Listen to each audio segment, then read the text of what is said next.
Hey there, welcome back. All right, so we are here in Jacksonville, Florida at the AME conference here in 2014, and I am here with my friend Mike Osterling. Ron, how are you? Every time I do that with people, they're like, wait, what are you trying to do here? No. So what we're going to do here is we're going to do kind of a supplemental module to this A3 Thinking course with Mike. And Mike, in case the name sounds familiar, it probably is, because we've had Karen Martin on several times, and Mike co-authored the book Value Stream Mapping with Karen, and so well done. And it wasn't just your first rodeo writing a book. Correct. You've written a few other ones. Tell us about the other ones that you had your hand in. Sure, we did a couple other books 6-7 years ago. We did a book called The Kaizen Event Planner, very focused on helping folks get through designing, executing, following up Kaizen events, especially with an event or a focus on non-manufacturing processes. Yeah. We also did a book called Metrics-Based Process Mapping, which again, very office-focused, office-oriented, help people understand, hey, what's standard work for understanding, how does a process flow, what kind of metrics can we put to it, and where should we improve? Now, I told you before we started I was not going to give you any softball, so I got my first fastball for you. All right. So when we interviewed Karen, she told us that she did most of the work, and she was the kind of the thought leader of all these books. Is that? She's the brains behind the curtain, man. She did. Just messing with you. I asked her that. She's like, no, we both shared it. No, Karen is the passionate writer, and Karen's a fantastic writer. And actually, I think we complement each other really well. Yeah. She's got a science and healthcare background. I've got a very strong manufacturing background. So it's actually pretty cool. Merge it together. Yeah, we do. So. You guys do great work. So thanks, Ron. Keep it up. So what we're going to talk about here is something that I've talked about offline, and kind of it's brought us here today. Is A3, kind of A3 thinking and problem solving, but with a twist. You've been doing a lot of work with engineers, right, and engineering groups. So I guess just to start, tell us a little bit about a background of how this has come about. Well, it's interesting because we started doing some, it was with a specific client where we started really digging into the A3 with the engineering group.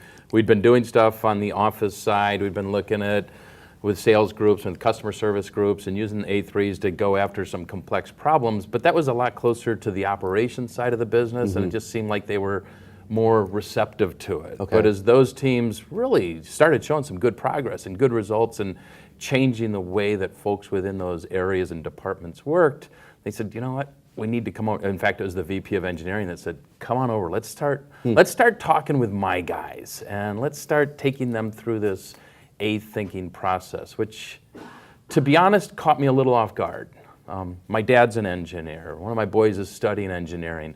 And I think of those guys as being the consummate problem solvers. Well, I was going to say, that's what they're going to school for, exactly. Right? I mean, they're learning how to solve problems. Yeah. And you're spending a lot of money, I'm guessing. Oh, my God.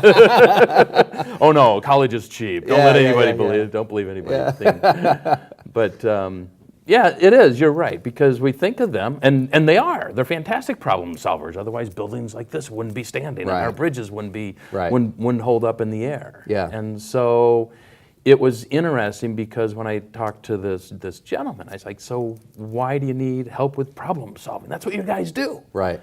And he came back and he said, we're pretty good at designing stuff, but not processes. And so where we started out was basically looking at processes, not as much as product.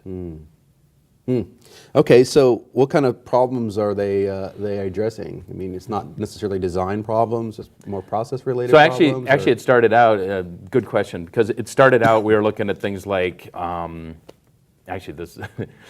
when we go through this process, we typically team folks up. Yeah. And so we'll have, because to learn A3 problem solving and to change the way that we address problems, I say, if you're working on a team doing that stuff, you're probably going to learn a lot more from your teammate than you will from a book, or than you will in a class. Yeah. And so working as teams is really, really a really good experience when going through this problem solving process. Okay. So when we started, the VP of engineering was on a team with the head of manufacturing engineering, and the problem that those two guys took on was, I'll call them minor or small engineering change notices that had been completed by the engineering group and were being launched into manufacturing. Well, the VP of engineering said, hey, this is simple stuff. These are minor changes. We don't really have to include the MEs and operations and those guys before we toss it over the wall. We should be able to, and he said it, we should be able to just toss this stuff over the wall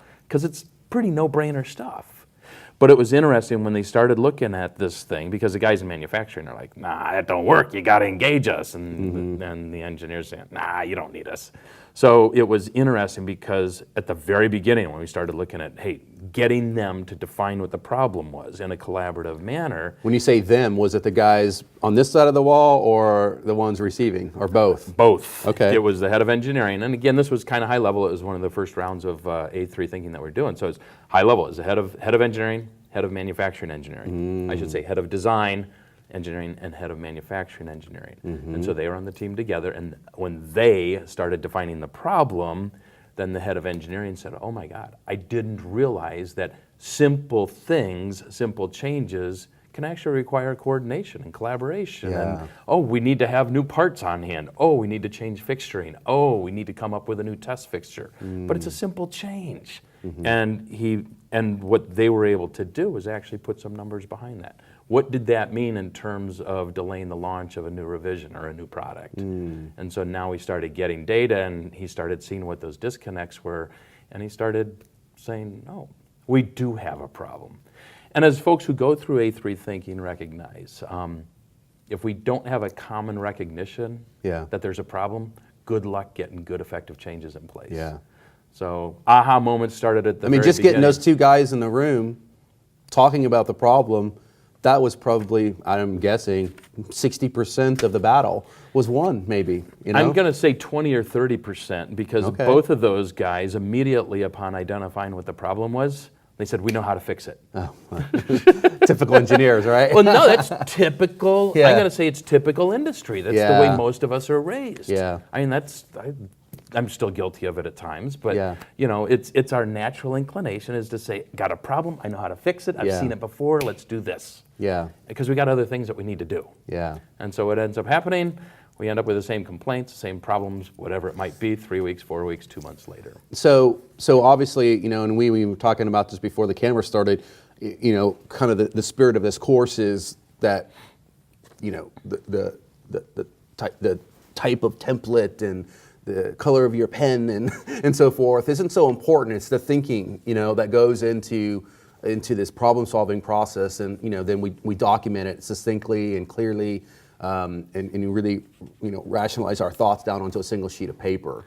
Right? Absolutely. It's really about how we think and how we collaborate, who we engage, and what's the order, I'll say, in which we go through the scientific method. Sure. I mean, you really think about A3 thinking, or if you think about PDSA or Yeah. PDCA or DMAIC, all of those are scientific method. Yeah. And it's, you know, there are 8 steps in the scientific method, if Yeah. I remember that count right. But it's not about the form, but the idea of getting it onto an 11 by 17 piece of paper forces us to, I'll say, distill our thoughts. Sure. And instead of just regurgitating data, what does it mean? So with all that said, then what's been your approach with these folks to maybe strengthen, or I don't know, form or refine, perhaps is a better word, their problem-solving skills? So I really think it is taking it slow, piece by piece. It's interesting. I mentioned I've got a son. I actually have 2 sons, and they're 17 and 19. And years ago, 6, 7, 8 years ago, I cornered them, and I said, and they're good students, but I cornered them. I said, so have you guys been exposed to the scientific method in school? And they're like in 5th grade, 6th grade. And my younger one said, yep, we got it in 3rd grade in this class, in 4th grade in this class, in 5th grade in this class. And he told me what the scientific method was. I mean, he probably got 7 out of 8 or something like that. And it's pretty interesting because if you ask folks in a work environment, well, what that tells me is our schools are giving it to us, okay? My kids are in public school in California. It's not like they're in some private, you know, high-tech high or something like that. So we're exposed to it multiple times as we're being educated.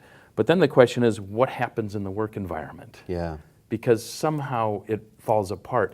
Now you show it to these guys, or actually you ask them, so what's the scientific method? Maybe half of the engineers will get it. Yeah. And so from an education perspective, we say, hey, let's start out by exposing people to the faults of the way that we go about problem solving right now, of the ineffectiveness. Yeah. And then once they recognize that, then let's just say, okay, let's take it step by step. Yeah. How do we do it? And it's small chunks at a time, and it's very much a learn, apply, learn, apply, learn, apply approach. Yeah. Because I don't want to tell them about countermeasures. Let's say, what's the problem? Yeah. And let's get those two managers to agree Yeah. that there's a problem. Yeah. And once we agree there's a problem, then we can take the next step. So. All right. Well, so what kind of challenges have you run into with these engineering folks? I think, well, some of the challenges, boom, they want to jump to countermeasures. Even though we keep telling them, and you know, even though there's no set structure to the A3, when we train somebody on it, we'll say, hey, kind of the left side versus the right side. Sure. The left side is kind of the planning side. Yeah. It takes us through root cause analysis or analysis. The right side is getting into countermeasures and execution. And so constantly when we'll be in coaching sessions where we're coaching the team on how are we doing progress checks, making sure they're engaging the right people or They whatever. go from problem to countermeasure over here. They're right there. Yeah. They're right there. Yeah. And it's like, get back to the left, get back to the left. No, that's great. So that's a challenge we have. Another challenge we have is people constantly use this, they speak using junk words. And junk words is a term that I picked up from a guy named Sammy Obara, a great Okay. guy. He works with LEI. He's got his own consulting firm, Hansha, and a Toyota veteran. And he calls junk words things like, boy, there's a long line over there. Oh, okay. Oh, it happens all the time. Yeah. Well, I remember when. And so all of those things A are lot. a lot or a little. So they're all very subjective. And Yeah. so it's one of the problems we have is transitioning from junk words and opinions and people acting on those things. Yeah. As opposed to, it's okay to start out with an opinion, but before we do anything before we make significant changes, we need to see, is our opinion correct? Yeah. And let's go to data. Yeah. In most cases, we can go to data, and then we can act on that. Yeah. So that's another big challenge we have is moving away from opinions and junk words to data and making decisions based on facts. Yeah. Very interesting. So have you kind of worked with other kind of folks aside from engineers? Oh, absolutely. Yeah, I mean, we were customer service and looking at, hey, what happens, how come call volumes go up and we've got staffing that goes up, but we're not able to address that? Or what happens when we've got failures in the field and we dispatch people out to the field and they have to go out for a second time or a third time or a fourth time. That was a great project that team worked on recently was how do we reduce the number of two field service calls that are required to address or resolve an issue. Okay. And so their big thing was we're not looking at improving field service, we're looking at field service calls that require more than one visit, and how do we bring that number down? I want to put you on the spot. It's not really even fair to ask you this, but when you compare trying to approach a problem solving with maybe a person that's got a business background versus a highly scientific engineering background, what do you see the biggest differences are in kind of going through this problem solving cycle? That's an interesting question, and I think the correlation is more related to not necessarily what job they have today, but how analytical they are. Oh, okay. And sometimes folks that are just incredibly analytical get really wrapped around the axle on some little things. Yes. And I mean, we don't want to be shooting from the hip because that's really what but there's a point where Analysis paralysis. Exactly. Yeah. And there is a point where, hey, if everybody agrees and we've got the data to show it that this is what's going on, then maybe it's okay to jump to the next step.